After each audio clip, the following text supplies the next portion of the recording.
ঘুম থেকে উঠাই দেখি মারামারি শুরু হয়ে গেছে ব্রাজিল এবং রিয়াল মাদ্রিদের মধ্যে। মানে রিয়াল মাদ্রিদের প্রেসিডেন্ট আর ব্রাজিলের প্রেসিডেন্টের মধ্যে একটা কাইজ্জা বাইজা আছে, সেই জিনিসটা হইতেছে কার্লো আনচেলত্তিকে নিয়ে। মানে কিছুদিন আগে কার্লো আনচেলত্তি কোপা দেল রের ফাইনালে হেরে যায় বার্সেলোনার সাথে, তারপরেই মোটামুটি শিওর হয়ে যায় সে রিয়াল মাদ্রিদ থেকে চলে যাচ্ছে।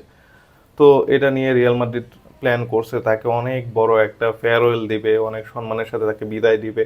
সব কিছুই ঠিক আছে, এর মধ্যে কার্লো আনচেলত্তি ব্রাজিলের সাথে কথা বলা শুরু করে দিছে। কিন্তু সমস্যাটা হইতেছে রিয়াল মাদ্রিদ চাইতেছে Carlo Ancelotti club world cup পর্যন্ত থেকে যাক, মানে যেটা হচ্ছে আপনার জুন মাসে। আর ব্রাজিল টিম চাইতেছে কার্লো আনচেলত্তিকে মে মাসে হায়ার করতে।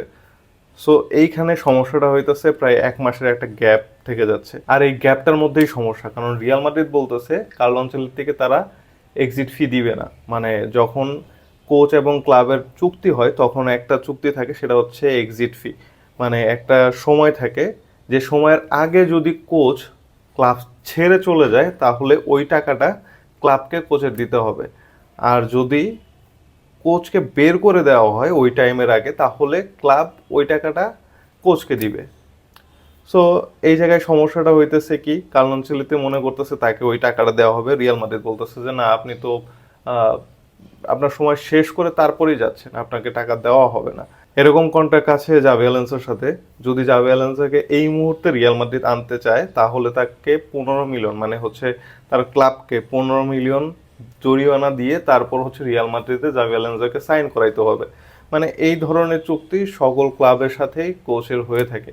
সো এই জায়গায় যে ঝামেলাটা বাঁধছে, এই ঝামেলার প্রভাব পড়ছে ব্রাজিলে। হয়তো ব্রাজিল টিমকে তাকে না করে দিতে হবে, অথবা ব্রাজিল টিমকে ওয়েট করতে হবে কার্লো আনচেলত্তির জন্য, যে সে রিয়াল মাদ্রিদের হয়ে ক্লাব ওয়ার্ল্ড কাপ খেলে তারপর এই ব্রাজিল টিমে আসবে। কিন্তু ব্রাজিলের প্রেসিডেন্ট এর্নালদো রদ্রিগেজ সে এই জিনিসটা মানতে নারাজ। সে কোনোভাবেই রিয়াল মাদ্রিদের সাথে সমঝোতায় যেতে যাচ্ছে না, রিয়াল মাদ্রিদের স্কাউটিং বন্ধ করে দিচ্ছে ব্রাজিলের হয়ে। মানে ব্রাজিলে যে ম্যাচগুলো দেখে, যে ম্যাচগুলো থেকে প্লেয়ার হান্ট করে রিয়াল মাদ্রিদ, সেই ম্যাচগুলো দেখা টোটালি বন্ধ করে দিবে। বিগত 4 বছরে 100-রও বেশি ম্যাচে উপস্থিত ছিলেন পেরেস, যে ম্যাচগুলো এখন থেকে ব্রাজিল আর দেখতে দিবে না। সো ব্রাজিল থেকে প্লেয়ার সাপ্লাই টোটালি বন্ধ হয়ে যাবে রিয়াল মাদ্রিদের জন্য। তো দেখা যাক এখন ব্রাজিল এবং রিয়াল মাদ্রিদের এই দ্বন্দ্বের মধ্যে কার্লো আনচেলত্তি কতটা ক্ষতিগ্রস্ত হন। আসলে কি তিনি ক্ষতিগ্রস্ত হবেন, নাকি ব্রাজিল লাভবান হবে, নাকি রিয়াল মাদ্রিদ লাভবান হবে, এই জিনিসটা টোটালি হচ্ছে ইকোর একটা খেলা চলতেছে। তবে কার্লো আনচেলত্তি যদি ব্রাজিলে যায়, হয়তো সে ব্রাজিল টিমকে ওইভাবে আহ, কাজ করাইতে পারবে না ব্রাজিল টিমে গিয়ে, কারণ সেখানে তো প্লেয়ার কেনার কোনো অপশন নেই। আর ব্রাজিল টিমের ওই রকম প্লেয়ারও আসলে নাই, ডিফেন্স লাইন আপ খুব একটা ভালো না। সো ব্রাজিল টিমে যাওয়ার পরও যে খুব একটা উন্নতি ব্রাজিলের হবে সেটা মনে হচ্ছে না।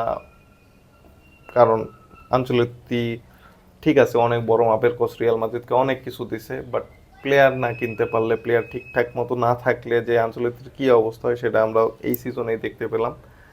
তারপরও এখন দেখা যাক ব্রাজিলে আসলে আনচেলত্তি যেতে পারে কিনা।